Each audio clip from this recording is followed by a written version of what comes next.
Hey guys, welcome back. We're back at it here with the Capture the Moment podcast. We're gonna just kind of free-ball it today a little bit and kind of talk off the cuff. Did you happen to check out any of the? Did you see that Batman one yet? Yeah, I saw all of them.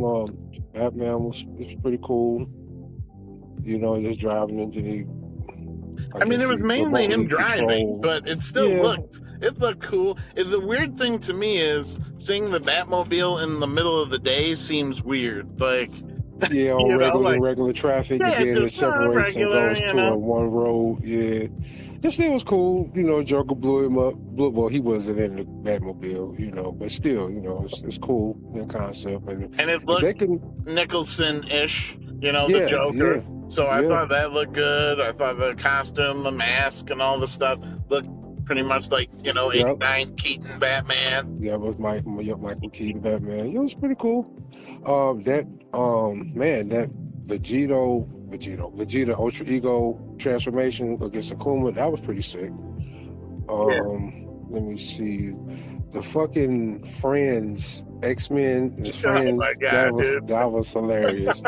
It was so bad, but I was like, this is so Yeah, funny how, like, if they would have went that route back in the day, like let's say if Marvel still had all the licenses, kept them through in the 70s, early 80s or something, and they tried to do like, a sitcom based around the X-Men, like I could totally see them going with something like that, Yeah, I'm telling you, it was pretty cool. And then the one before that, the one with I guess the X-Men, the cast, that was like pretty good casting.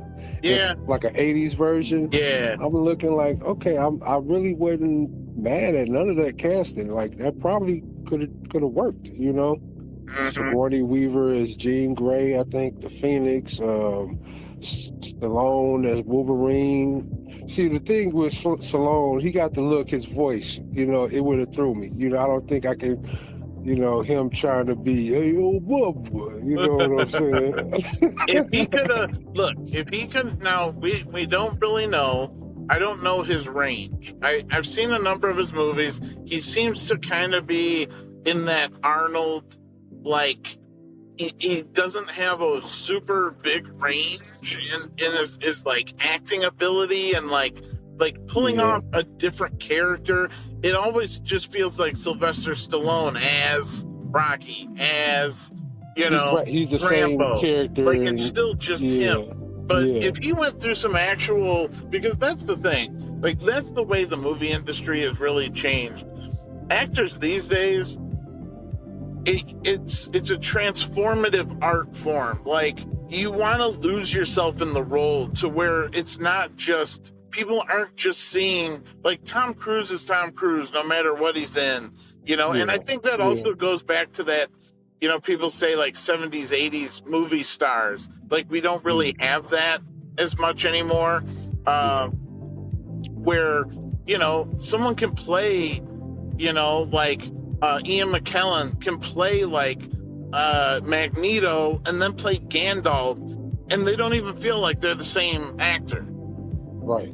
Like it's the performance, and obviously a beard and different, with the way they carry themselves and the way they speak and stuff. But like going through training of like being able to put on an accent or talk in a different way or, whatever, use different mannerisms, can play such a big role in the way you're perceived. I mean, the fact that Hugh Jackman's Wolverine, I mean, imagine if, and the funniest thing is this is super meta, but like, okay, first of all, he's Australian. So if he was playing Wolverine, but with the Australian accent, that wouldn't work. Right. And then if you ever remember the Pride of the X-Men movie / it was supposed to be a pilot. It was going to be a TV series. And it's what the X-Men arcade game is based off of.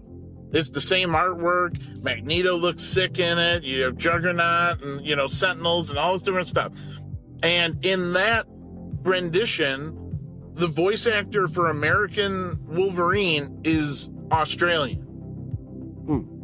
And so I was thinking how meta it was that they chose an Australian to be Wolverine. Like, and maybe they did some, you know, some takes both ways, and they were like, maybe you seem, you know, maybe it'll be more appealing to audiences if you're American, you know? Right. Because then in the backstory, if you go by a lot of the comic lore, he's Canadian. So, like, it wouldn't have made sense that he has an Australian accent. Like, right. So it shows Hugh Jackman's range. You know, he had to basically learn an American accent. Well, Canadian accent. Yeah, that's something actors these days do. Just, I mean, all of them can do accents like crazy, you know.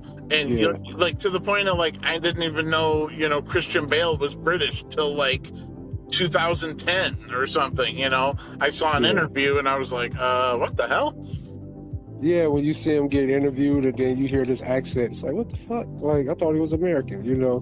But it's cool, like when what's his name, Idris Elba, you know, he's British, you know, and man, I watched him on The Wire for years. I thought he was straight from the hood, so for real. Like, didn't even then I see him in an interview like, you know, bloke, and I'm like, what the fuck? It's motherfucking strong English accent. And you know? Andrew Lincoln, same kind of thing, you know, from Walking Dead, and Rick Grimes, and then to go from British to Southern, you know, not only American but Southern American, like at that, you know, and have such a drastic, you know, all the names are just so over the top Southern, and have that Southern draw, and then, you know, then here he's, you know, talking behind the scenes and or at Comic-Con, and it's like, Right, you just didn't. You didn't know. You know, it's crazy. I mean, but that's good. That shows the range. But it's so funny. But like you said, a lot of the 70s and 80s action stars, you know, they could just be themselves. Arnold was always Arnold. Sly was always, you know, himself. You know, he was always Stallone, and you know, a lot of the guys. Van Damme was always Van Damme. I mean, they didn't really have. Range. We just, that was, you know, that was the thing back in that in the action movie era. The selling point is, here's this almost mythological unicorn of an action hero, and just in any setting, any scenario, any movie. You know, you have your Chuck Norris, you have your Van Damme, you have your Stallone, you have your, you know, Schwarzenegger, and it's just, hey, write a story around them being tough guy, bad, you know, succeeding through ridiculous odds, right? You know, killing 100 guys, you know, barehanded, and you know, it's just like, okay, like. Yeah, I mean, hey, that was our shit though, growing up. You know, you couldn't. And then you get to like the '90s, where like stuff like Tom Cruise and like, you know, doing like a little bit more tactical, but still being very like high octane, fast. You know, then you have your Fast and Furiouses come in, and, you know, where it's like, okay, drifting, and like they're basically action movie the cars are the action movie stars. Like the stuff they do is like. It's like, whoa, like, there's no way. Like, I still remember that, I think it was in Fast 5 or something, when they were dragging that safe all around the city, and I was like, oh my God. That was crazy. That was crazy. You know, 2-ton safe and whipping it around on chains, and I'm like, okay. I haven't seen one of those. I think the last one I saw might have been the 7th movie. No, the 6th movie. Might have been the last one, you know. But other than that, I mean, it's good popcorn, you know. Oh yeah, you know, I mean, there's nothing bad about it. I'm just, you know, and then throw in, oh hey, John Cena, I'm Dom's long lost brother. Oh, you know, and like, okay, you know, here's Bring old girl another. back from the dead. I Yeah, forget her name. here's another WWE Jack superstar, you know. So you got The Rock, you got John Cena, you got Jason Statham. You know, you can only have so much testosterone in the damn movie. I mean, it was getting up there to Expendables level, you know, like. Yeah, it was. You know, Vin Diesel. It's all about family. Dude, did you see the last thing I sent you? I sent it to you early today. I found it last night and I sent it to you, and it's not AI. It's a black and white fan animated. You sent it on Facebook. I think so.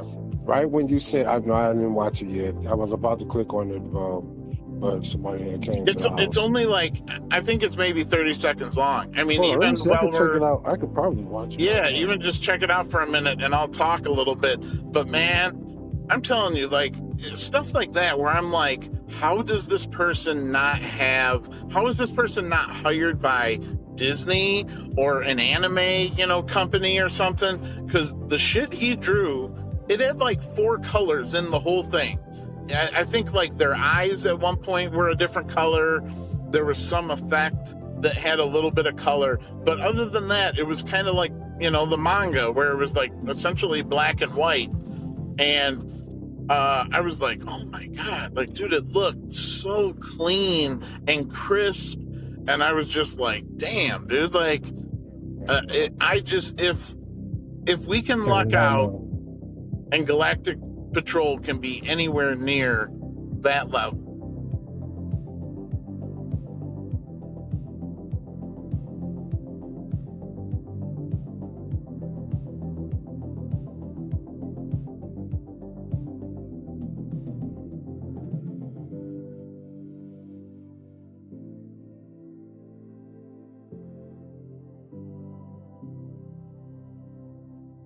Yeah, can you hear me? Yeah. Okay, yeah, I'm watching it. Yeah, this is clean as fuck to be black and white. From what I'm looking at, they both powering up. That's this guy, I can really hear what he's saying. Just looking at it.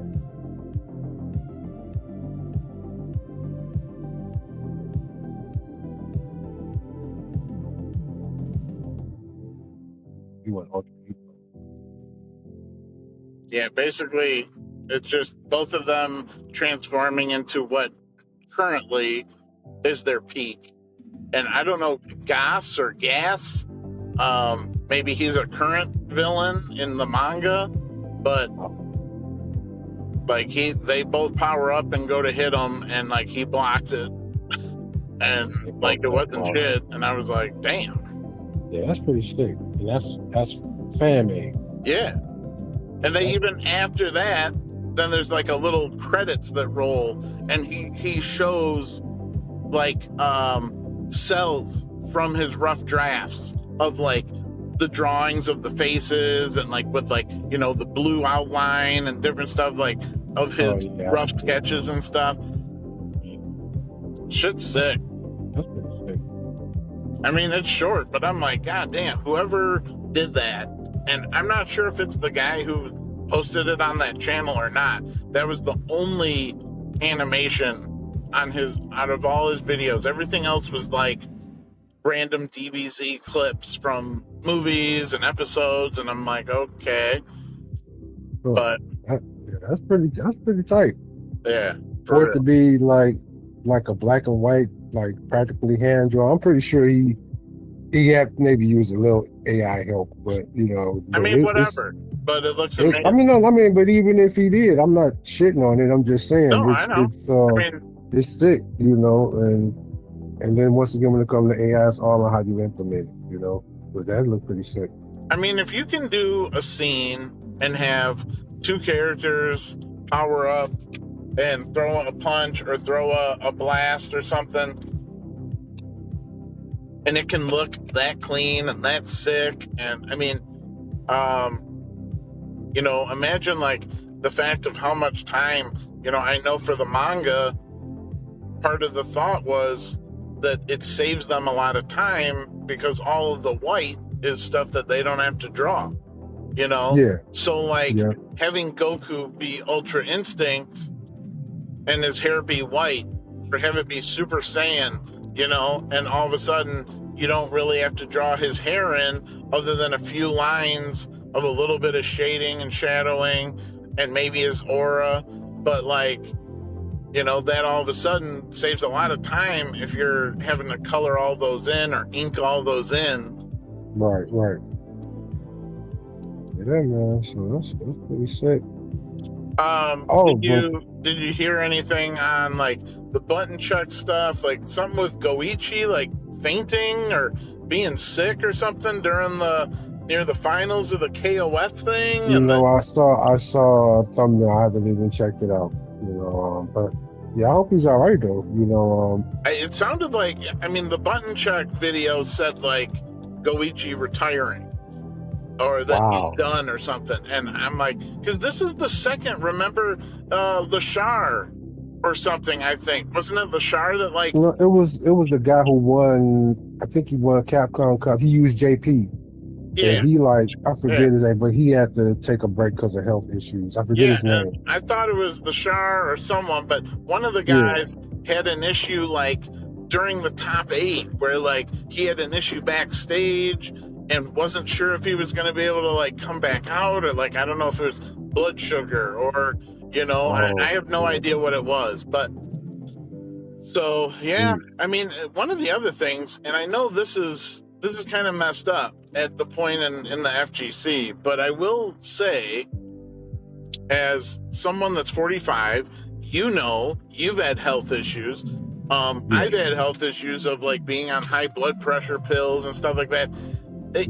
How hard that they push. Every player's just guzzling Red Bull on stage. A lot of them do drink water. I mean, some of them do. You see a Knuckle do, you see whatever. But then you see like Daigo, and I feel like if they're sponsored by Red Bull, or they're probably pushed, hey, drink it as often as you can, or here you have unlimited cans while you're on stream, for the commentary, everyone. And I think that's what it is. Yeah, it's probably you right. The Red Bull probably, you know, marketing make them do it, but I'm saying how bad it is for their health. You know, it's so bad. It is so bad. I remember working one time I was working. A girl drank one of the 24-ounce Red Bull. It was like twice as big as the normal can. And bro, you know, they had to rush her to the hospital. She had to, she drank it. Then like 20 minutes later, they had her in the break room. And they had to call an emergency because she was having heart palpitations. Yeah. And then I had another buddy, my boy Donnie. He used to drink them bitches like water. I mean, he couldn't even work. He couldn't start his day without one. So when we come in there, he got to drink one. Then he drank like 3 during the whole shift. Yeah. You know, at my worst, I was killing. I really loved Monster and Rippets. Were my go-to. Yeah. Oh my god, dude, Rippets were like 119 or something. I'd grab the Stinger, and oh man, it was so good. I'd have that and some Twix or some. I mean, just terrible diet, you know. And the fact that, you know, that was kind of before the palpitations got really bad. Where like, okay, I need some blood pressure meds because this is blood pressure is really high, whatever. But like, again, the fact that they kind of push this on the FGC, brought to you by Red Bull Kumite, then they have everybody drinking it at the scene. And yeah, dude, these people get in their 30s and 40s. You know, you might want to, you know, back off that Red Bull stuff, because exactly. I mean, it's stressful enough playing the game on that stage. Oh my god, dude! I don't understand how they're not having heart attacks on stage. Like, you know, with the only thing I can say is that some of those players have been in the scene for so long, like a Daigo. He probably has gotten pretty desensitized to like the pressure and the, you know, of being on stage and being in front of a huge crowd, you know, playing at tournaments and all this stuff for years. But still, you know, for him to be in his like mid 40s or 50s and pounding 3 Red Bulls, he's on stream drinking Red Bull, he's at the tournament drinking Red Bull, and I'm like, I mean, seems like he's relatively in good shape. You know, he's pretty thin, but sometimes even that doesn't necessarily guarantee that you're going to be okay. Especially when it comes to those Red Bulls, and any of those energy drinks. And I can see the appeal, like when I was really working and like Monster was mine. I would drink one of them, but I would only do it halfway. I would only drink it mid-shift so I can push me through the rest of the shift. Yeah. You know what I'm saying? I wouldn't come in, I'd work, and then like right at lunch I'd have one, and then it'll help. I would just get that energy, man. I'm like, God damn, I feel, I could work another 10 hours. It was just that good. But then I realized, I was like, no, I can't, because the crash was kind of bad for me. Oh, yeah. That's kind of why I had to lay off for them. Yeah. Well, but those guys though, I hope they. But here's the thing, that's even worse is that the fact that they're traveling internationally, they're jet lagged as hell, they're in a triple different time zone, and then on top of that, the tournaments themselves sometimes go so late, dude. I'm like, oh my God, it's 2 a.m. and they're still finished. I'm like, I don't know how these players do it, dude. I'd be dead. Like, maybe some of them are in the back sleeping, like set an alarm. They know they're going to be on in like an hour or something. Get some quick shut. I don't know, but I mean, that's those guys, man. I mean, that the game is their life. It's their job. It's their life. Like those guys, I was watching some of these dudes. They will travel across the world to go train with other people to play the game. They've been doing that since back in the day, dude. I've known people, not that I've known personally, but there was a famous Street Fighter player. I forget what his name was. Something with a D, like Daiken or Daikeo or something. And he was a white guy from the U.S. He went and moved to Japan specifically to get better at Street Fighter. And he was running all the tournaments for years. He was like always either getting first or like top 3. I mean, even against some of the best in Japan. And Mena RD moving to Japan for, quick access to more, so that everyone's right down the street, or a 5 or 10 minute, commute rather than 30, 40, 50, couple hours away. It's crazy. But I mean, that's the thing though, is that like, if you want to be at that next level these days, you need to have that high level competition. And if you have it more readily available, then, the whole scene around that high level competition is going to level itself up. You all are going to be boosted. So like Japan is getting better by having Mena RD there, as well as Mena RD's getting better by being in close quarters with all of Japan, And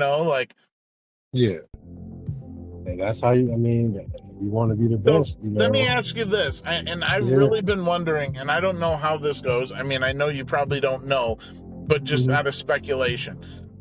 So, this EWC and this big Saudi tournament's going on right now, right? They're doing KOF, and they said in 2 weeks is Street Fighter 6. Let me ask you this. Do you think the people that are over there for the tournament, do they just stay for 2 weeks in Saudi all the way until the Street Fighter tournament? Or are they coming back home for 2 weeks and then going back over there, another flight, another... I mean, that's what I was just wondering, if it's all out of their pocket, I don't know. Now Saudi covering some of the, pay for some of that for their stay. Yeah, maybe they do different. It like Capcom Cup or something where if you placed, if it was either an invitational or whatever, and you placed in this, whatever it is, that they put you up. But okay, they put you up for that one tournament. And again, it's okay, well then for this next one, the Street Fighter one, I don't know. I'm not sure how any of that works. That's a good question. I mean, that's a lot of money if they come back home. Dude, imagine, let's say even 20 players, 30 players, putting all of them up in a hotel for 2 weeks, 3 weeks. Yeah, that's a lot. But I mean, they got the money. They got the money. I know. But it also depends on the talent. If they know that they're going to have some of the best players, they might be willing to put them, put them up for the 2 weeks.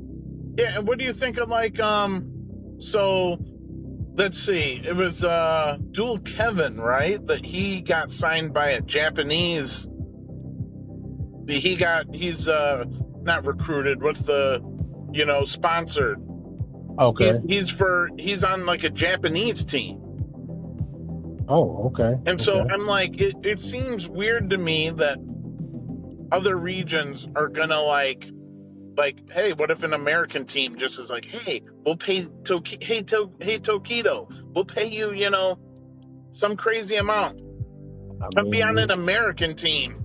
Like, I mean, if it's something like that, I mean, money talks. If you just on a team to win, then and like country has nothing to do with it, you just trying to win, then yeah, I'll try to assemble a team with some of the best players from around the world. If it's about the money, well, but because we were talking about that U.S. Olympics style. Did you see any of that info from Button Check about that Street Fighter like Olympic style invitational from different nations? No, I haven't seen that. Yeah, because I told you about it the last tournament. Yeah, you mentioned and that it was on Button Check or whatever. So you hadn't checked those out yet? No, I haven't checked it out. So this is what I'm wondering. So like, and I think I brought it up when we talked last time about it, but like, so I know in the Olympics, this has happened before, where a player is from a certain region and will participate in the Olympics for that said region, right? Like, yeah, basketball is, Olympic basketball is notorious for that, so yeah, a lot of like Yao Ming, yeah. He was here, he played for the Houston Rockets, but in the Olympics, he played for China. Yeah, and stuff like that, but some Olympics, like depending on how they have the teams and how they have the, how like, okay, let's say, maybe they have a team sport version and then they have like a singles version, or they have a, whatever. And sometimes I could have sworn, maybe I'm wrong, but I could have sworn that in some of the things, somebody like even in the same field, like, they were able to like compete in two different things as like, yeah, like kind of, I don't think I'm thinking of like what you're talking about, where like, okay, an American's on an all-star team or whatever. I'm thinking more like a single sport. Let's say like, and I know it's happened with hockey, because then like, here's all these players that are in the NHL, which is an American league, and then half of them are playing on Canada and half of them are playing on Team Russia because that's where they're from. I know that stuff has happened in the past, but I feel like there's something else where someone was like a skier, and it's like, even though they're from the US and competed from the US, then there's other things like maybe outside of the Olympics, where then like, there's other skiing events, let's say, that are not the Olympics exactly, but other like major skiing events where then they compete as a different association, like their native country that they were born from, rather than where they currently live or something, like right. If they have, I was born in Africa, so I want to represent Africa, but even though I'm living in Germany right now, and, right. Like I feel like something like that has happened before in some of the, and maybe there's certain rules of like how long you've lived in a certain area, were you born in a certain area, and maybe it's the player's choice. Because I know then like with Olympics, you can only submit so many players for that event. So like if they were short, and they say, look, like, we have a really strong, like, 4 contenders, but we really need a 5th, we can submit 5 players. And someone they know that was thinking about, going to be on Team France, but he technically was born in Africa, and, like, come on, represent Africa for us, you were born here, You lived there until you were 10, and like, I don't know if it's like people buy them where they're like, hey, we'll give you some really good deal. We'll give you, $500,000 to compete for our team. Like, I think it could be either or because, I think at the end of the day, the country is trying to win. Because I was trying to wonder, like, okay, I'm born in Africa, right? They asking me to come, but I'm living in France. So in this particular situation, I'm born in Africa. So is it the only way that I can represent said country? Do I have to have birthright citizenship in that country to represent, or can they just pay me? I'm thinking, I don't know this for fact. I should actually Google that, look that up. If you've lived there like a certain amount, like maybe if you've lived there like for 10 years and you've been a citizen there in that country for 10 years, then that also would maybe make you like a possible, there's got to be a couple rules. And that's where, like, to me, it's weird that, like, specifically Mena, right? Like, Mena lived in Dominican Republic. He is Dominican. He moved to Japan to get better. And now when it comes to the Invitational, he's representing Dominican Republic, even though he's on a Japanese team. It's like, it's so weird. Like, he's on a Japanese team, he's living in Japan, but he's representing Dominican Republic at this Invitational.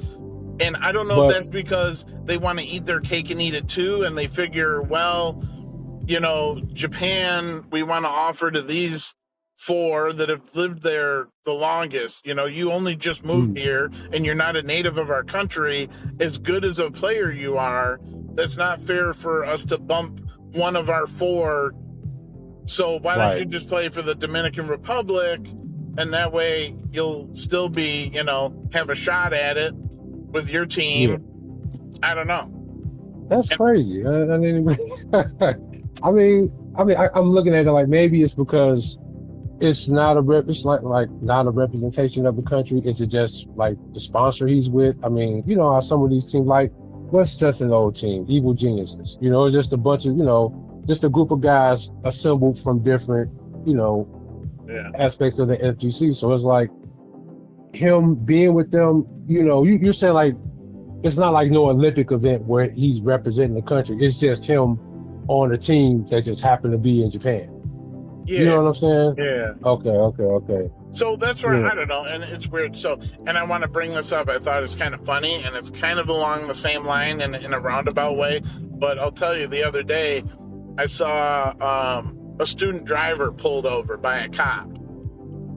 And I told my girl, I was like, who gets the ticket there? Like, can you ticket a driver that doesn't have a license yet? Like, if the student driver is driving, who do you ticket? Like, it's like, man, I got a ticket before I even had a license. Like, just came up with a paradox. Does the student driver, the teacher, get it? Like, right. That's a good one though. Damn. If I'm the cop in that scenario, I'll give him a break. It's like, come on, man. Because to be honest, in those cars, at least a real student driver car, they have gas and brake pedals on both sides. Yeah, and I'm not sure if all of them have that. I've heard of that. But I know that, like, some of them look like they're just regular cars that are probably leased or, kind of beat up used cars with a lot of miles that they get for dirt cheap because they know their students are probably going to crash them or something. So, I don't know. They still do it. It depends on where you go. It's a guy I follow on Instagram. He posts, every once in a while, and he'll be having a student driver. These people can't even make right turns. And he's like, turn. What are you doing? Turn. What are you doing? Then he hit the brakes on his side, and stop. And they're like, didn't you see you had the right of way? You try to explain to them what they're doing wrong. It's like they be like a deer in headlights, some of these new drivers. But yeah, so yeah, some cars, some of them still have it, depending, I guess, where you go. But anyway.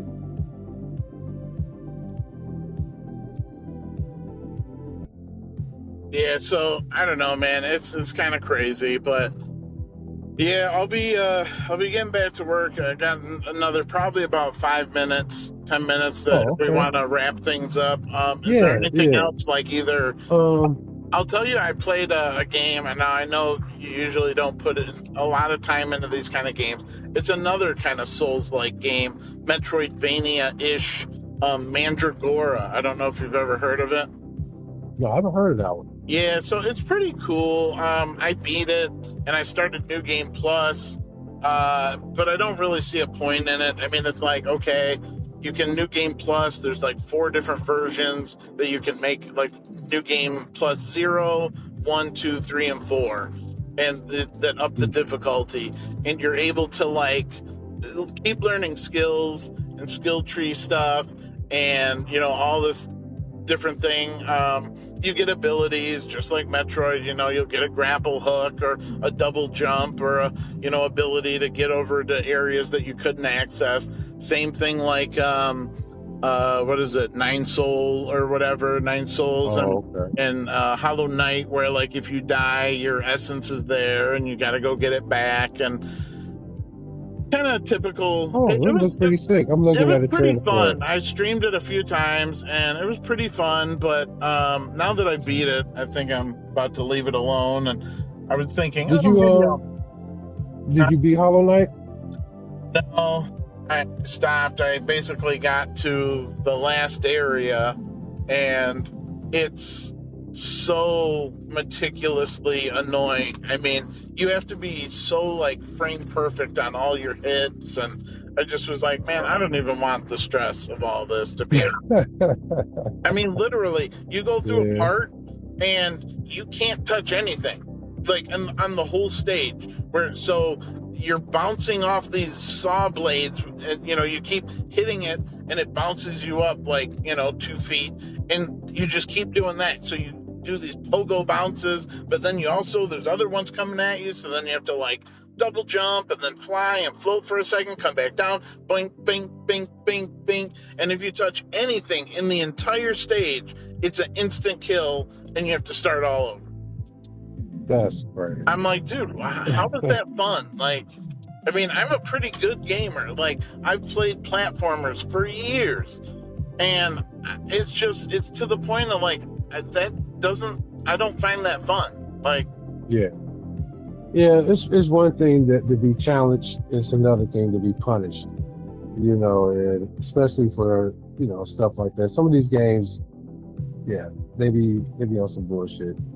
Some Souls games, that's why people like Elden Ring, because it's one of those games where it's difficult, but you can always go get stronger and come back and fight with kick their ass. You know what I'm saying?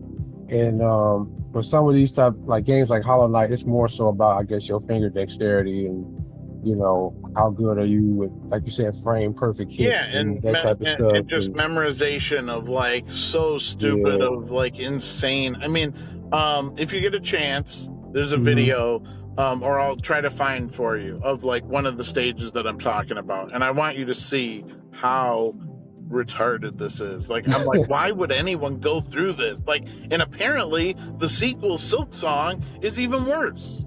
They're like, oh, people are doing all these people are doing all these things in Hollow Knight to make it harder. Like, going through the boss rush mode with level 1 sword and no abilities on, and hit lists and never get hit once. And I'm like, that's this. I don't get it, bro. I mean, just no life. No, I mean the amount of like. That's like motherfuckers that play Diablo and do the permadeath shit. Oh, have you seen those videos? Motherfuckers get like level 99 and make one move permadeath, and that's it. You dead. Yeah. And you didn't play for like 30 hours, 40 hours straight. Yeah. And dead, just done. I mean, all the speed runs, they basically, a lot of speed runs will have a point where if you mess up, it kills the run. Some of them will have a glitch where if you do the glitch wrong, it like locks the game. I mean, older, games like Donkey Kong, where like it basically would go to a kill screen, but essentially your character might get stuck like in between something if you didn't do it. Like you're supposed to like clip through a wall but if you don't do it perfect, you get stuck in the wall, and then you can't move, and it's a game over, you know, because you can't get out without resetting.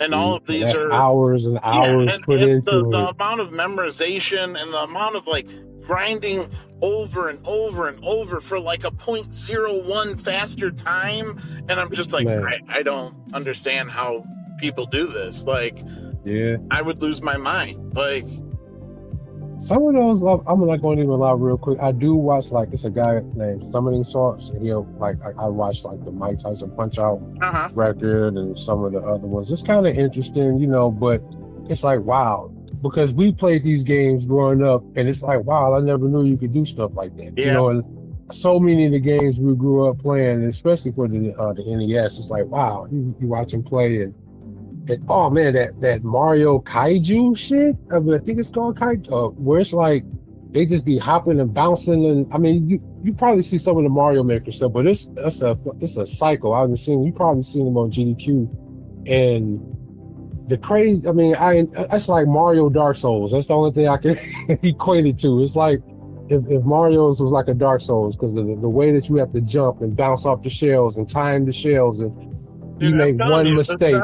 The stuff that I've really enjoyed watching over the years has been a little bit of the Super Mario Maker levels. And so they have these crazy levels, you know, they have troll levels. And I mean, there's like 18,000 ways you can go. And it's almost, you need Doctor Strange, because only one of them is the right way to go. And so if you go the wrong way, you'll get like, what's it called in Mario World? You'll get like what is that? A checkpoint that'll make it so if you die, you start there again, but it'll get you back earlier than how far you are. So it basically undoes your progress. Like they'll have a thing where like you go down the wrong pipe and you come out the reverse way out of a checkpoint that you cleared earlier because it basically was a troll. And I mean, some of these, I could send you a couple videos too. Like this one guy, I watch his channel a little bit. His name is DGR, Dave or something. Anyway, and he does nothing but like troll levels and the hardest to clear levels on Mario Maker and Mario Maker 2.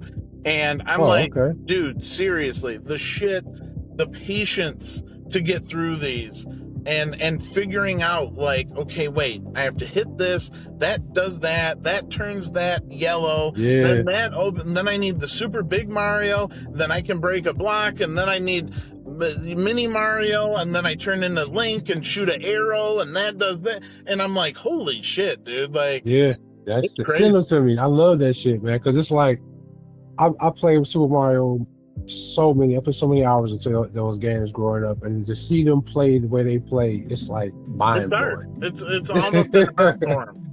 Like seeing people at that high level speed running, where they're able to do things that are actually in the game, but somehow like to the point of like even the creators didn't think people would be able to do this, you know, like clip and jump so perfectly that you're able to jump off the side of a tube, even though you can't. Like you somehow clip in and then it allows you to jump again, and like, and all these breakdowns. I've watched some of this, I forget his channel, but he goes through some of the speed run like mechanics of why these speed runs are ridiculous and what, you know, what they're doing, and clipping through the edge of this block that lets you, you know, if you fall at the bottom of the pole a little bit into the box, and then it makes it so the flag doesn't come down, and that saves you like 3 seconds here, and all these different crazy glitches, and playing perfect, literally playing like frame perfect. Some of these people are doing as fast as like, you know what the taskbot is? Do you know about that? Or the tool assisted? Yeah, stuff? The tool assisted, where like it's basically going to be the most perfect version of like, so they'll do a speed run to see what the fastest can be, and then people try to chase that, and like people have gotten 1 frame or 2 frames away from like taskbot perfection. Wow. Like that's insane. Like that's actually insane. Like Because Taz, man. Yeah, man. So I'll send you some of those, and then maybe we can talk a little bit about any of those or whatever. Yeah, I'm trying to think. So what's coming up? So we got that Street Fighter EWC, right? Or that's not the Invitational. This is just the regular Street Fighter EWC that's in like 2 weeks or something, right? Yeah, you said the City of Wolves one is going on now. No, it's already over. It's already over? The one guy, the guy from Mexico won, which I mean, when you're in the shark-infested waters with like the best of Japan and Mexico wins, like, damn, this guy's a beast. Yeah, I'm definitely gonna have to check that out. I gotta check that out.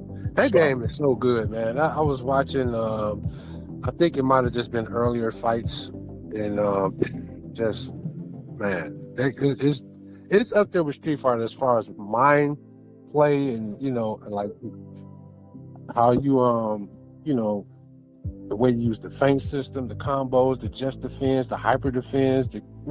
It's deep. Really deep fighting game. Yeah, man, it really is. Especially watching what I watched yesterday. I enjoyed watching it. I don't understand it as much as like when I see some of the stuff going on, I'm like, wait, why is that? Or did that this counter? Or does that make why he can be chipped in here but not here if he's in the rev or the super SPG gauge or whatever. I don't know all the stuff, but I mean, the game is fun as hell to watch, and it always seems hype. So, what I will say is, unfortunately, one of my only little small complaints is that it seems like nobody plays Chun and Ken. As sick as that they got hyped to be in it, and then where Mai and Terry came over to Street Fighter, everybody, I mean, they were top tier. Everybody's playing them. And still winning tournaments with Terry, and Mai is usually, you're going to see a Mai in like the top 5 guaranteed, somewhere in there. You don't see Chun and Ken. That's the thing, which is funny.